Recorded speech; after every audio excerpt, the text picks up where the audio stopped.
Okay, let's get started. Let me get this positioned a little bit. Okay, so, oh, whoops. Let me get while the monitor's turning on. Okay, so let me explain what I was doing here so that you're aware. Okay, so do the 6 people that are listed up here, do you have your beam testing sheets? Okay, all right. So everybody's beam test went well last week, so I figure let's save some time now. It failed in the center region. Oh, it didn't. Yeah, the heart didn't break. That was really good, drawing the. So if you didn't see, they drew a heart on their concrete beam right in the middle, so hoping that the crack would go through the heart. That was pretty good. The real Dr. Michelson account will have to tweet that at some point. Can't help it. All right. So do you all, the people listed, do you have your beam data sheets? Okay, so here's what I'm going to do. I'm going to pass out the sign-in sheet, but I'm going to pass with the clipboard. So let me show you what I did. I collected a data sheet for the beam data. So it's literally mix 1, mix 2. So we're going to do mix 2 today in lab. So what you'll do, you'll write your 3 depths, your 3 widths, your 3 lengths, and your maximum load, because that's all you need to compute your modulus of rupture. So sound good? All right, so that way it's not just, who's writing it down for what group. That's why we did the names. So there's that. So if your name's listed, write your group's data down. Okay. Not really too much in the way of announcements, because what I'm going to try and do is I'm going to try and get through timber and wood as fast as possible. I mean, I'm not going to try and rush through it, but I think you're going to find everything else from here on out. Goodness. I think you're going to find everything else from here on out is pretty straightforward. It's not very complicated. We're just going to talk about some defects that you can get in wood. I don't know what that was. Some defects, things like what are shakes, what are knots and stuff like that. We'll talk about some engineered wood products, and you all probably have heard of some of these, like plywood and Particleboard and OSB and stuff like that. We'll talk a little bit about that. And then that's really basically it on timber, because as long as you understand some fundamental properties, understand how to compute board feet and how to identify some visual defects and what have you, that's really basically the main gist of what you need to understand. So that was interesting. Okay. So let's see. So last time we ended, we were discussing board feet. We did a pretty basic computation. Is everybody okay on computing board feet? What's that? Oh, yeah. So that's how you do board feet. Watch the video. Watch the video. Okay. Hold on. Is this not working? What the?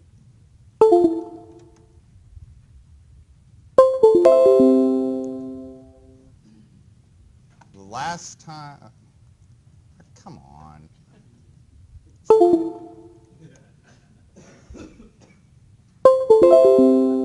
Okay. We are just going to do it live. Okay. So I want to talk a little bit about basically identifying some potential defects in a given piece of wood.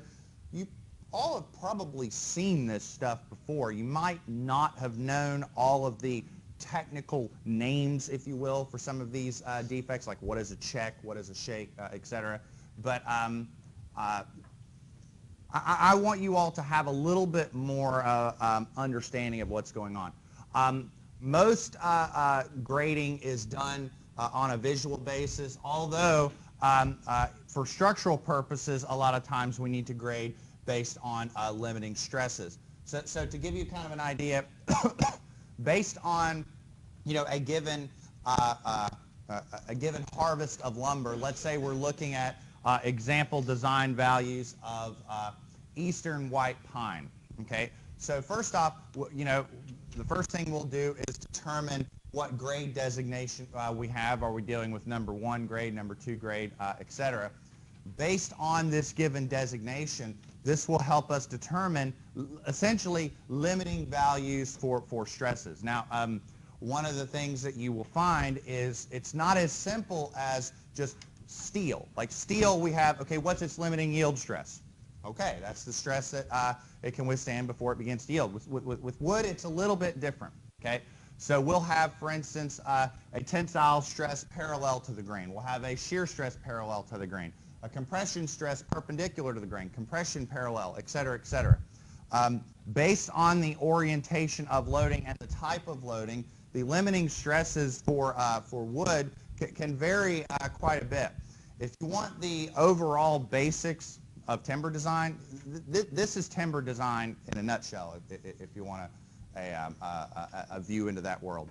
So first thing that you do is, okay, so let's say you have some structure, it's subjected to some loads, et cetera, et cetera. So the first thing you'll do is you'll use structural analysis and mechanics of deformable bodies in order to determine what's the bending stress, what's the axial stress, what's the shear stress, et cetera, et cetera. Okay, what you'll then do is you'll say, okay, let's say this is made out of Georgia pine or Douglas fir arch or et cetera, et cetera. Based on that species of wood, we look at our appropriate stresses and we find our nominal design stress value. So if we're looking at number 1 grade eastern white pine and we're looking at tension parallel to the grain, limiting stress is 350 psi. But these are nominal limiting stress values. You end up having to take these values and adjust them by about 8 different factors associated with load duration, wet service factor. Are we looking at beam stability? Are we looking at column stability, flat use, et cetera, et cetera? And that's basically sort of the in a nutshell, what's going on with timber design.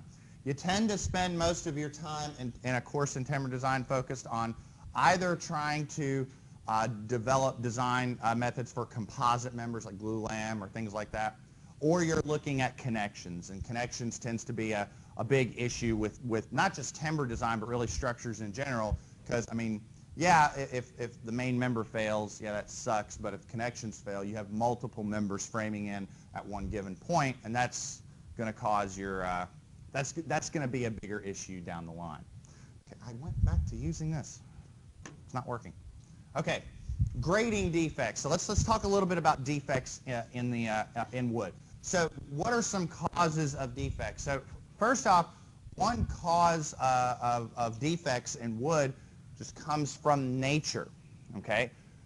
What is an example, you think, of a defect in, let's say, a 2x4 that would be caused completely by nature?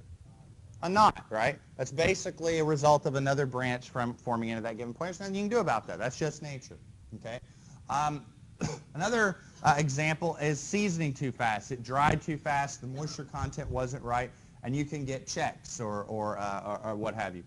Another one is wood diseases or some type of parasite. Pop quiz, what's a very common parasite that can affect the structural capacity of a piece of wood? A termite, there we go. And then there's also faulty processing. Okay, so let's talk a little bit about some grading defects. I do want you to have the ability to identify these, so I want you to kind of understand them. I've got these images come from the book. I'm going to go to Google here in a second and actually try and pull up some images as well. So first off, a knot. Okay, so a knot, I mean, they're pretty easy to recognize. You know, we're talking about a circular region that's very identifiable on a given piece of lumber or a piece of timber. Typically, from a design standpoint, while knots, they might be good in compression, we typically assume knots have zero stress capacity, that they are ineffective whatsoever. Even though they probably can withstand some force and compression, we just don't count on it. Okay, so shakes. Okay, so a shake, what a shake is basically a separation inside a piece of wood, and what's characteristic of a shake is that it separates between the rings. Okay, so let me see if I can pull up a good image of a shake. So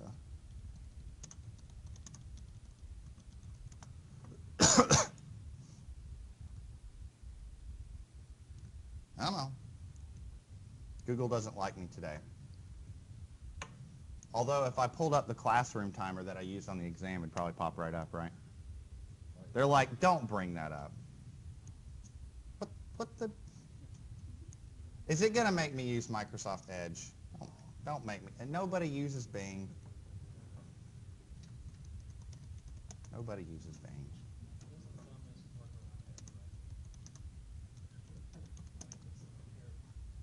Okay. So what's a good image of a shake? Like, okay, here, this to me would be a really good image of a shake. So if you've got a separation in a piece of lumber, but what's characteristic of a shake is that it's splitting along where the rings are, okay? So I'm going to show you another separation here in a second, and you'll see why I'm sort of harping on this because there's a difference. Okay, so a wane. Let's talk about a wane. I'm sure everybody here has probably seen this one as well, so let's try this. There we go. This is a good one. So have you ever seen a piece of lumber and then it looks like it should be rectangular, but then there's that sort of edge that looks like it's been chamfered off? That's a defect, and we call that a wane. And basically what that is trees aren't boxes, you know. They're round, so Minecraft. Which, by the way, on construction project, what are they? The creepers, the ones that blow up? Watch out for them. I don't know. I've only played Minecraft for about, I think, 20 minutes in my entire life. So, so where does a wane come from? It comes from, basically, this would be a piece of lumber collected along the edge. So there's just, you know, there's some missing because that's where the bark was. So this would be a good example of it. Here's another one as well where you have that piece missing. So that's what a wane is. So what I might do is I might show you an image of a piece of wood, and I might say, what kind of defect is this? So I want to make sure that you can identify this. Let's see what else.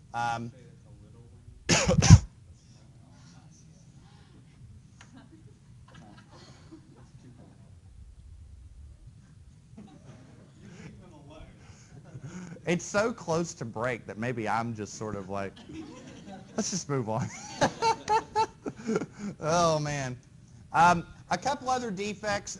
These ones don't really affect the capacity as much. Like for instance, a sap streak. Okay, you might not have heard of that, but I'm pretty sure everybody's seen one. So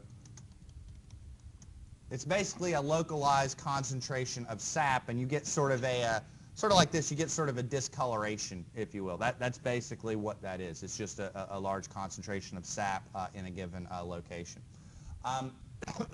A couple others. Let's see. So checks. Okay. So I want to pull up a check because I want to make sure that this is everybody understands the difference. So actually, I can close these announcements. Okay, so wood check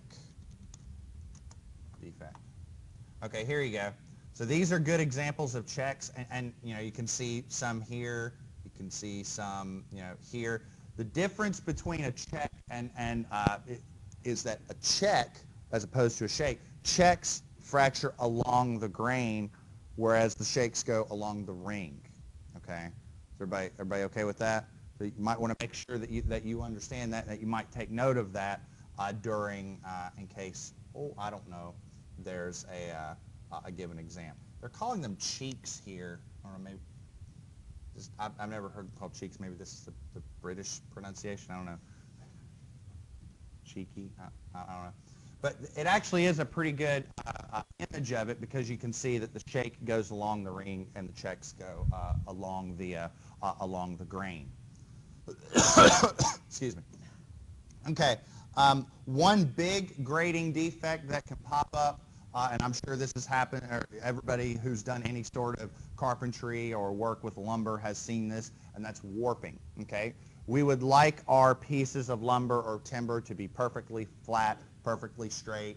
no twisting, no anything like that. So, but that isn't always the case. So a couple of pieces of terminology so that everybody understands this.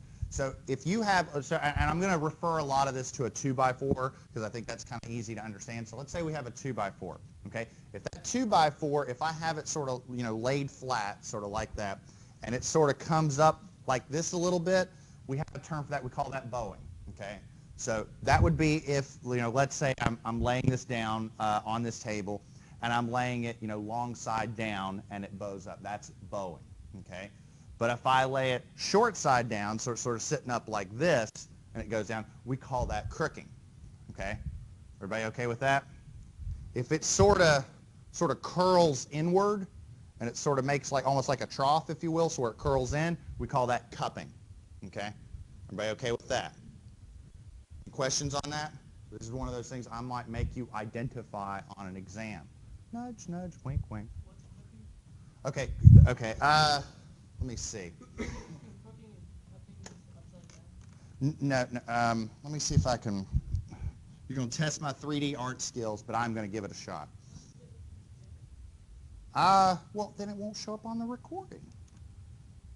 What the? Is my pen messed up? No. My.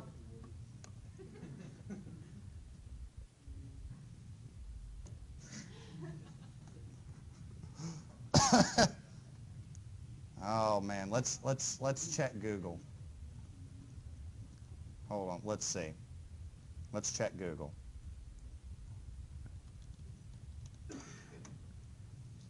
Okay, this isn't that bad. There we go. Okay, so, it didn't go to Wikipedia. Oh man, this actually though isn't that bad though. Okay, so bowing is a curvature along the member, okay, but it's curving along what we're calling the weak axis. It's called curving the weak in the weak direction. Crooking would be curving in the strong direction. Does that make sense? That's the difference. Now cupping is, again, if it's sort of like forming a trough, if you will. That's what cupping is. Twisting is, well, it's just twisting. I think that one's pretty easy. Well, I mean, you can get a kink more often than not from the manufacturing process, but yeah, not as common. Not as common. The others we're really what we're really talking about is improper drying or excessive moisture. You throw in excess moisture, it can tend to want to change shape. So, good questions. Anything else? Anything else on defects? Okay. Now, you throw a piece of wood in water, what generally happens? It floats, right? Okay. One way of recognizing that, or one way of expressing that, is looking at its specific gravity. The specific gravity of wood is usually less than 1. Okay. Water's specific gravity is 1, right? That's what specific gravity is. It is the relation of a substance to its, comparing the unit weight of a substance to the unit weight of water. Okay. Now, here, I want to be clear on this because I want everybody to understand this. Okay. Now, if we're talking about the material that actually makes up wood, okay, and by that I mean the cellulose, the actual fibers, okay, the specific gravity of that material is about 1.5, and that's the same regardless of species, okay? But when I say specific gravity of wood, I mean we have to be realistic. We're not talking about just the fibers. Wood has a lot of empty space inside it that can be filled up with either air or water, okay? So because of that, that's going to change the specific gravity. We're not talking about the fibers, we're talking about the wood in general. And generally, specific gravities are usually less than 1. So typically, you're talking about specific gravities, typically somewhere between 0.32 to 0.75. They can go a little lower. So if you're talking about balsa wood, I mean, how many of you have ever worked with balsa wood before? That stuff is light, right? That stuff is very light. Versus if you're talking about some really dense oak, or something like out of a sycamore tree, that stuff can get kind of heavy. And depending upon its moisture content, you can, you can get a specific gravity that's a little over 1. But typically specific gravities are somewhere between like 0.3 and 0.7. So because of that, generally wood floats, and that's why. So, make sense? Okay. Let's see what else. I've got some other topics on not just or some other slides, not just on mechanical properties, but thermal properties and electrical properties. Not really wanting to get too much into that because in the end, I think the properties are pretty straightforward and easy to understand. Plus, we're not really using wood for thermal conductivity unless we're starting a fire. One thing, bless you, one thing that is kind of interesting about wood is if you look at its electrical characteristics, wood is actually not a bad electrical insulator when it's dry. But wood typically isn't dry. So don't use it as an electrical insulator, please. And if you do, let me know because I'm not going to be around. I want to make sure I'm away. What I'm more interested in your ability to understand, or your understanding of, is its mechanical properties. In other words, it's Young's modulus, its maximum limiting stresses, etc. Wood, kind of like concrete, is a material that has pretty nonlinear behavior. Its Young's modulus is, depending upon your species, somewhere between 1 and 2,000 KSI. You tell me, what's that? Is that good? Is that high? Is that low? What is it? It's pretty low. Right? When you compare it to concrete, which has a Young's modulus of about what? 5,000, 4,000, something like that. And what about steel? There we go. All right. It's like I've taught you all something. But not just its modulus of elasticity, but a lot of these other properties, it really does depend upon the species of wood. It depends on your moisture content, et cetera, et cetera. So, but by and large, that's a pretty good range if you're trying to come up with, a rough value for doing some calculations. So if you have a roof joist in a house and you want to try and determine how much is that joist going to deflect, you need two quantities about that structure.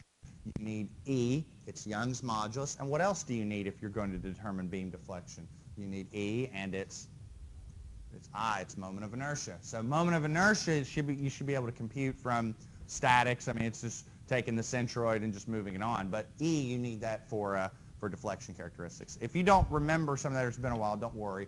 You'll get a little bit of practice next semester in concrete design, right? Although we'll be dealing with cracked moment of inertias as well. Y'all remember that, right? So. That's a good question. Not really, but what you do have to do is you have to ensure that you're computing a moment of inertia with a standard reference. So it's not, usually you can take a pretty simplistic approach, but if you've got some crazy different species of wood, let's say in a glulam beam, you might have to take that into a different account. So if let's say you've got a glulam beam, you've got some really, really top-notch wood on the top and bottom, and on the inside it's kind of your filler material. So you might need to do some transformation. So if you remember in concrete design, and for those of you getting ready to take it, we'll talk about this very soon, but we take our concrete, or we take our steel, and we turn it into an effective lump of concrete. You can do the same thing in glulam beams as well. So, but usually try and keep that stuff pretty simple. So. You all should have done that in mechanics of deformable bodies as well. I know we did it, didn't we? That's right.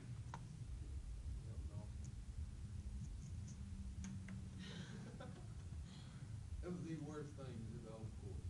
The composite beam stuff? Really? Oh, man. I'm going to have to go back and change your grade. Now he's just kidding. Okay. A couple other properties about wood. So wood's properties, and we kind of saw this a little earlier, but wood's properties vary highly as a function of its direction of loading. If you remember, Wood is a material that is very anisotropic. What does anisotropic mean? I'm asking you. I'm asking you now. Somebody tell me what is anisotropic? It doesn't behave the same. It doesn't behave the same. Isotropic means it does. Anisotropic means that dependent upon its given orientation, you have different response. So for wood, its ability to resist loads along the longitudinal direction is different than its ability to withstand loads transversely. That's anisotropic. Anisotropic means not isotropic. Isotropic means it's generally consistent across the board. So if I have a cube of steel, I can push it this way or this way or this way, and it generally responds the same way. Does that make sense?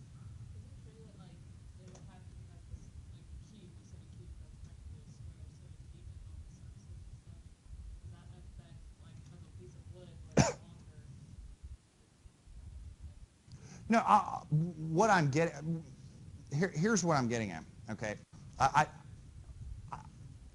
Let me say this, okay? I'm not talking about this from a geometry standpoint. And what I'm saying is, if I have a W10 by 49, big I section, okay? If I take that thing and I apply it in tension, it's going to want to yield or fracture. If I put it in compression, it's going to want to buckle. But those phenomenon are not really a result of the material behavior as they are the geometry of the section. In other words, a steel column that's 50 foot high is going to behave differently than a steel column that's 1 foot tall. Do you see what I mean? I'm sort of taking that out of the equation. I'm talking about just its material characteristics. I mean, I could take a 4x4 and cut myself out a cube that's literally, the same dimensions on each side and surface it to where it's smooth. What I'm saying is it's going to have different response because the fibers are oriented in one direction one way. They're different in different directions. That's what I'm getting at. Does that make sense? Okay. Imagine what kind of load you're going to come up. I mean, I guess not, but if you try to split a piece of wood this way and sideways, it's a lot harder to withstand that, but it can handle a load better.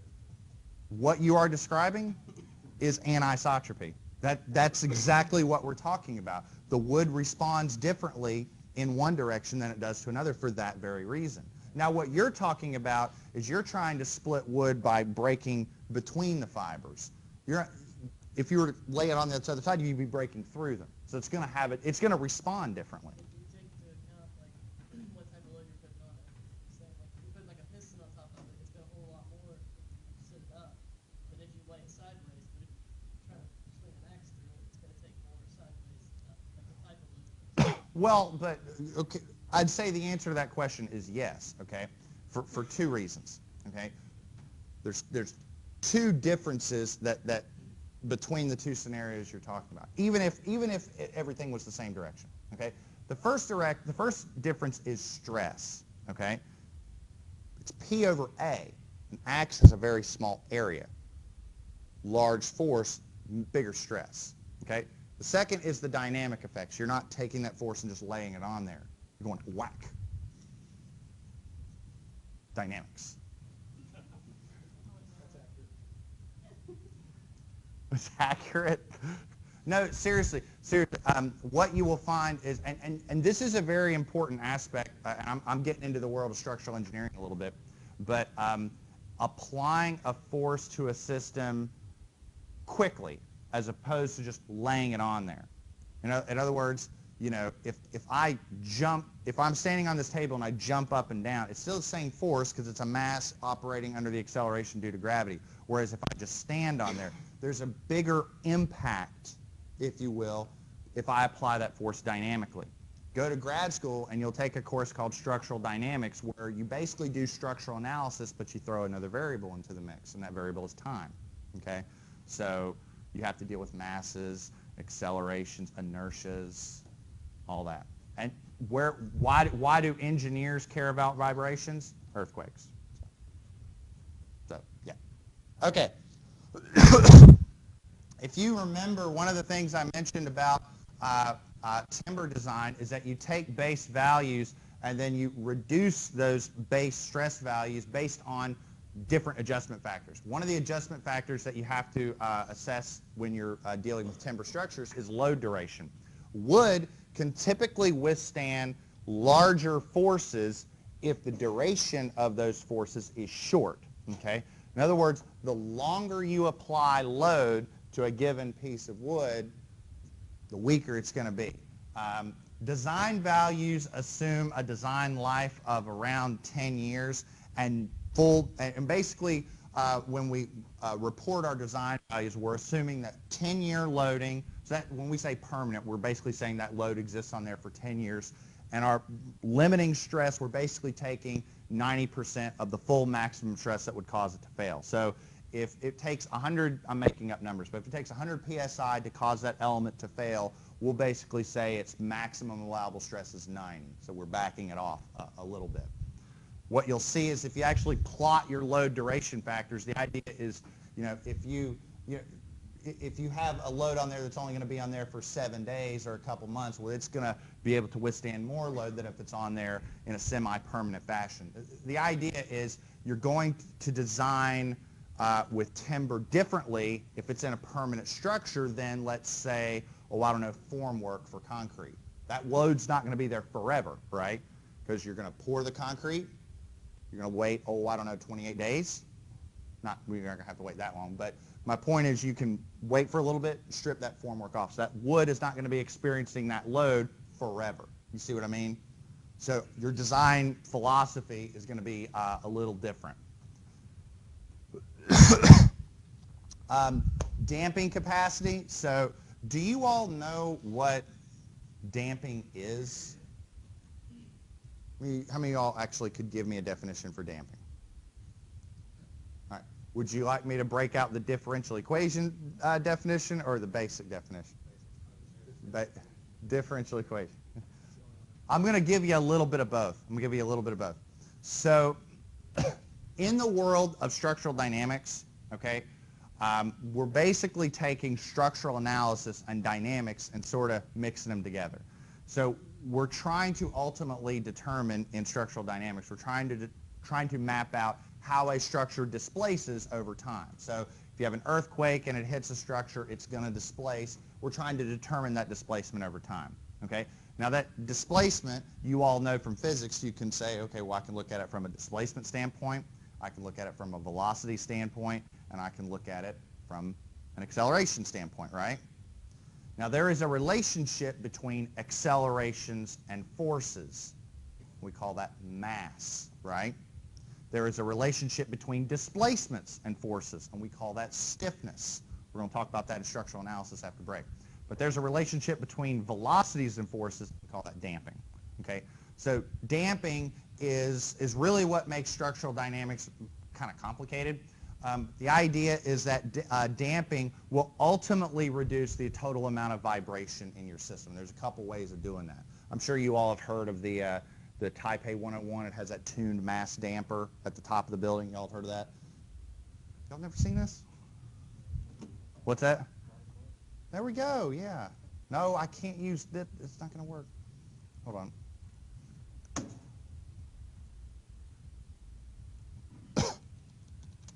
Sorry, I can't not show you this. So the Taipei 101 is a very, very tall building in Taiwan. And at the top of the building, there's what's called a tuned mass damper. And it's, I don't know who that guy is, but it's basically a big, this guy's going to be famous because he's on the YouTube video. It's basically a suspended mass weight at the top of the building.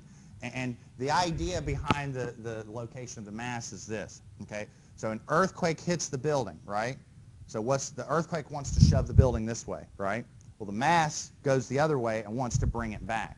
So instead of taking a building that wants to do this, it says, well, maybe it damps those vibrations a little bit. So damping. So What's that made out of? I think it's concrete. I think it's just full of concrete. Don't quote me on that. It actually might be some alloy. I really don't know. Oh, it is. You might be surprised. You really might be surprised.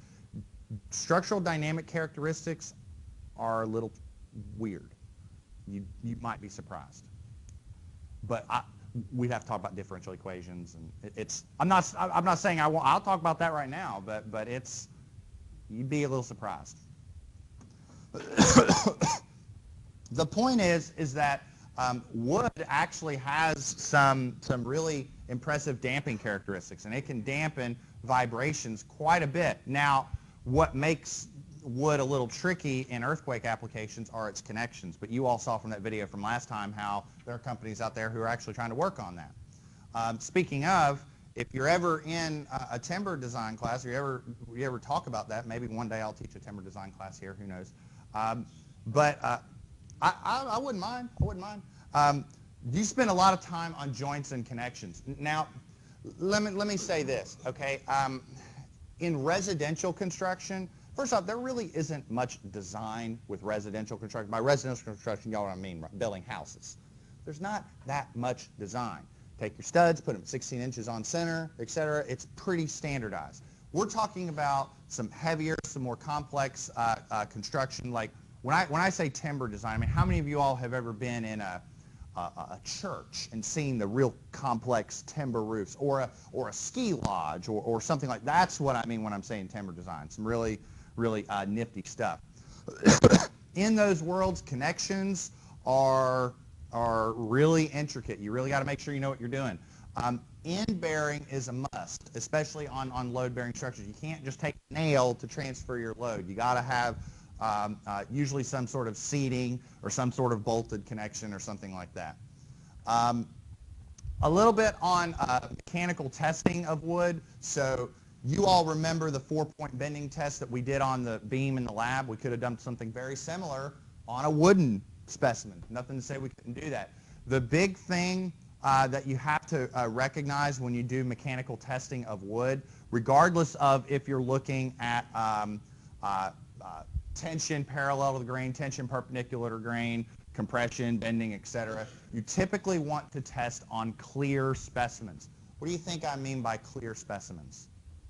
No defects. No knots is a big one, but really you want to try and reduce the amount of defects altogether. So for instance, if you were looking at a 3-point bending test, I mean, it would be very similar to what we did in the lab. You just are doing your best to ensure that there's no defects. But knots, that's the biggest one. This is actually, over here, this is actually a list of all of the different adjustment factors that you have to incorporate when you're doing timber design. For those of you that have had steel, like for instance beam stability and column stability, you remember in steel design, when you are assessing a column, you have to assess its buckling capacity. The way that that's handled in timber design is you basically look up a limiting stress value and then adjust it by a column stability factor. And the idea is the more slender it is, the lower the factor. And kind of the same thing with beams as well. Beams tend to have the inclination to want to buckle as well. I mean, what is a beam? It's an element that part of it's in compression, part of it's in tension. The part of it in compression wants to buckle, so there's a stability issue there as well. But again, there's load duration, wet service factor, stability, etc. Okay, talk a little bit about some organisms that degrade wood. I'm sure you all have seen some of this before. You all have seen fungus and how it can affect wood. It can tend to cause dry rot. Also bacteria. That's a big issue with wood. Obviously, the big one, termites. Termites, they will just start eating up wood like crazy, and that will reduce your capacity. I heard once that termites will actually, like if you have a heavily loaded structural element, termites will actually focus their meal on the regions of the element that are stressed the least. They're not going to eat elements in high stress because I guess if you're eating and there's a lot of stress and the fibers snap. I'm actually not kidding. I'm actually not kidding.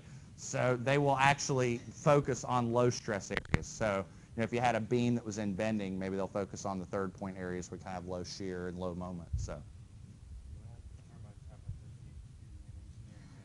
I don't think it's a PhD issue as much as they don't like get whacked in the face. I heard that. I'll be honest. I'm not 100% if that's true. I heard that from a researcher at WVU who focuses a little bit in timber, and he mentioned that was a possibility. I said, oh, all right. But in terms of other organisms that can attack wood, I mean, there's termites and beetles. I'm sure you all have heard that beetles can cause significant damage to wood as well. So preservation of wood. Typically, what we try and do is liquid penetration. So I'm sure you all have heard of pressure treating wood. That typically tends to be the most effective. I mean, honestly, that stuff you apply on your deck, it helps a little bit, but it's not as effective as something like pressure treating. And sometimes this stuff can be really important. I mean, you're talking about a structural element. You're talking about something that we use for construction applications, but this is an element that can contain water, okay?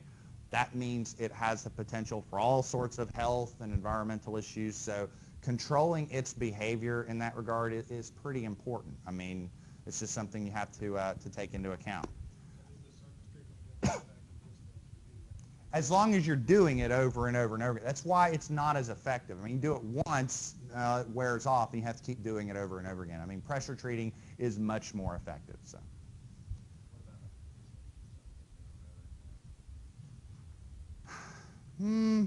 That's a little better. I mean, but a lot of, yeah, I guess it's a little better. So.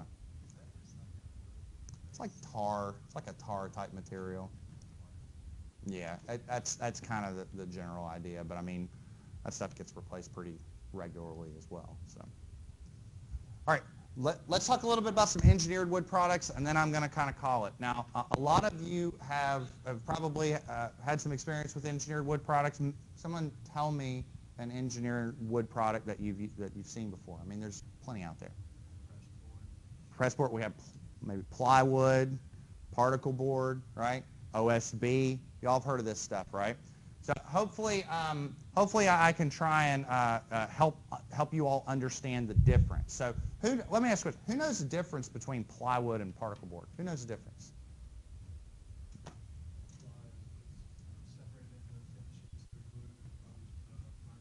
There you go. So you have one going this way, one going that way, one going this way, one going that way. And the idea is to try and get, at the most part, the same properties in one direction that you do in another. As you know, wood is a very anisotropic material, but if you create a product by taking sheets of plies, laying them one way, then this way, this way, this way, this way, this way, etc., the idea is that together they can generally withstand those loads equally in the same directions.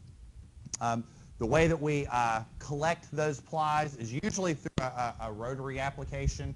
So you'll have a log. The idea is you have a hold down bar and a knife, and then that cuts through. And then you considerably it's almost like taking the log and treating it as if it was one big roll of paper towels or toilet paper and just sort of rolling that up. That's the truth. I say that, everybody gets a chuckle. It's like, it's the truth. So, and so the idea is to collect those plies and then bam, bam, bam, bam, etc. So now,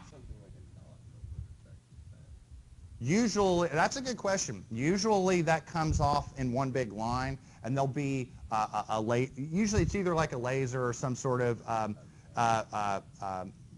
camera on it that will monitor that, and as soon as you see a defect, they'll cut that section out and discard it. And then usually what they'll do is they might take it and try and recycle it for some other purposes, maybe turn it into particle board or some other application. They usually try in those operations to figure out a use for everything. So, all right. Let me ask you this. So if we're talking about plywood, how many of you have seen the grading applications on these? Like, for instance, how many of you, I mean, you can read this, I know, but how many of you know what the 32 and the 16 mean? I'm curious. Well, first off, what's the 15/30 seconds mean? That's the nominal thickness that we could use for design values.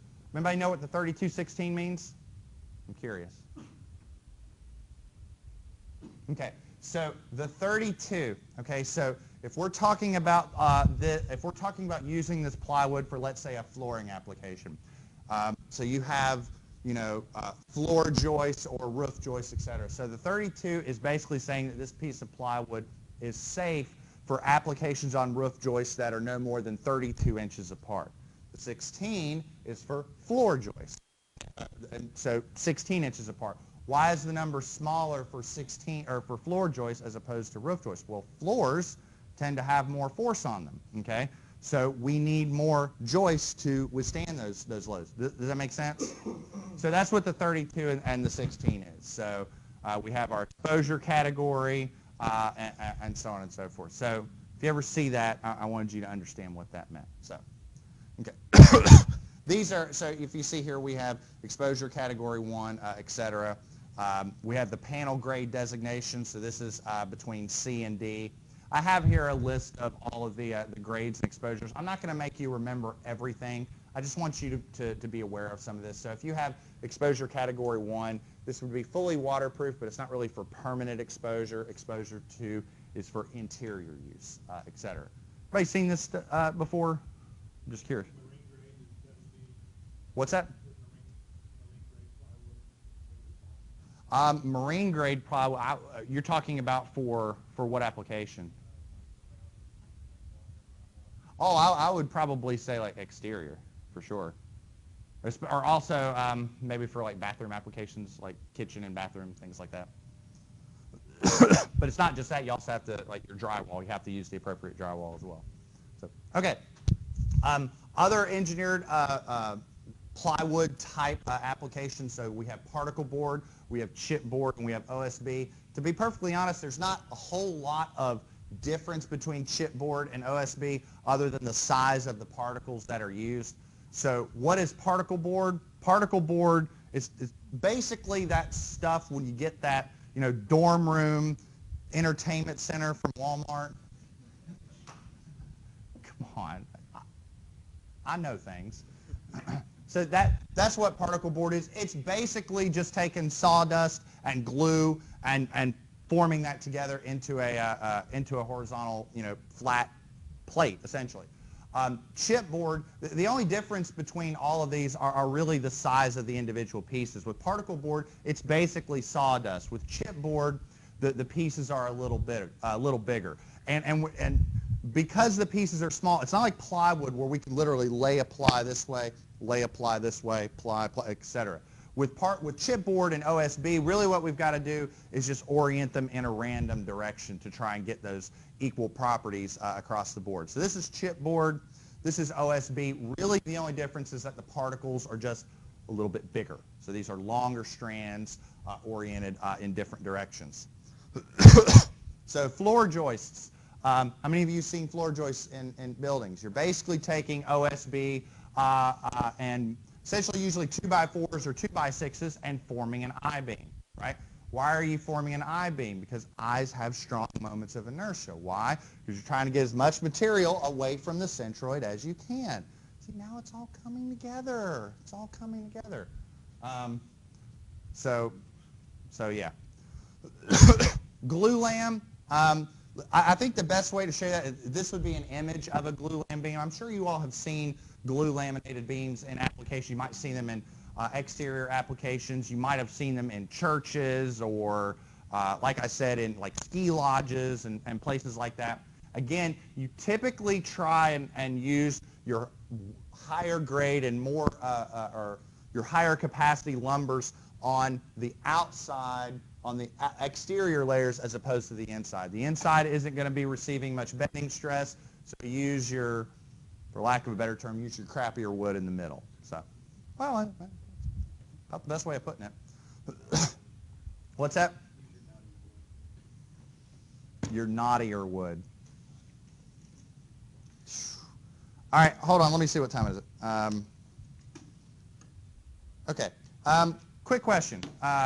Well, does anybody have any questions about this? So I want you all to be able to do some basic board foot calcs. I want you all to identify some defects in wood and some fundamentals about engineered wood products, because that stuff might show up on a celebration somewhere. Who knows? Sound good? Let's try and get lab out of the way quick. So how about this? Give everybody a break. How about 1:30? All right, 1:30. We'll see y'all here in a little bit.